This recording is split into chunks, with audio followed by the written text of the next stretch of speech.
எழுப்புறேன். எழுப்பினோடனே shoot எடுக்கலையான்னு கேட்பான் பாரு. டேய் ரமணி, இந்த வீடியோ என்னாச்சு?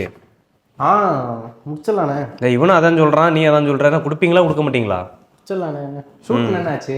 இதான் எடுக்கணும். சரி அப்படின்னு யாராவது ஃப்ரிட்ஜுக்கிட்ட போகாம பாரு. அங்கே கதவை திறந்து மறைச்சிக்கிட்டு திம்பான். தின்னுவிட்டு இப்போ வாயை தொடச்சிட்டு வெளில வருவான் பாரு.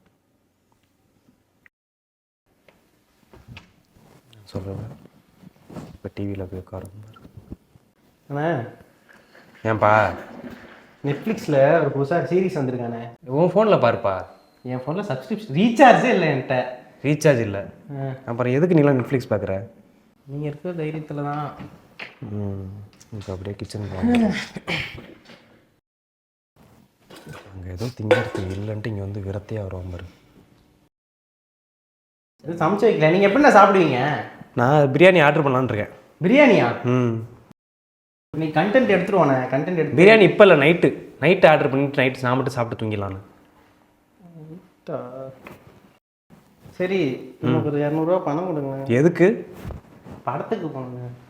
கண்டென்ட் எழுது தானே. கண்டென்ட் படத்தை பார்த்தா கண்டென்ட் நிறைய நான் எழுதிடுவேன். ஓ, இவருக்கு கிரியேட்டிவிட்டி மன வந்து இங்கே வரல.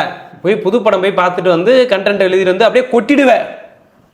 காசும் கிடையாது, ஒன்றும் கிடையாது. நீங்கள் வீடியோ முடிச்சு கொடு. உங்கள் நல்லதுக்கு தானே கண்டென்ட் எழுதுனா நல்லா கண்டென்ட். எங்கள் நல்லதுக்கு நாங்கள் பார்த்துக்கிறோம்ல. அவனுக்கு சூனியம் விடா முதல்ல. எப்போ பார்த்தாலும் காசுன்னுக்கிட்டு. என்னடா வீடியோ முடிச்சு கொடுத்துட்டு வீட்டுக்கு போ. வீடியோ முடிச்சு கொடுத்துட்டு வீட்டுக்கு போ. இல்லை என்ன கேம் விளாண்டுட்டு உட்காந்துருக்கு. இல்லை இப்போ உள்ளே போய் வேலையை வரேன் போ.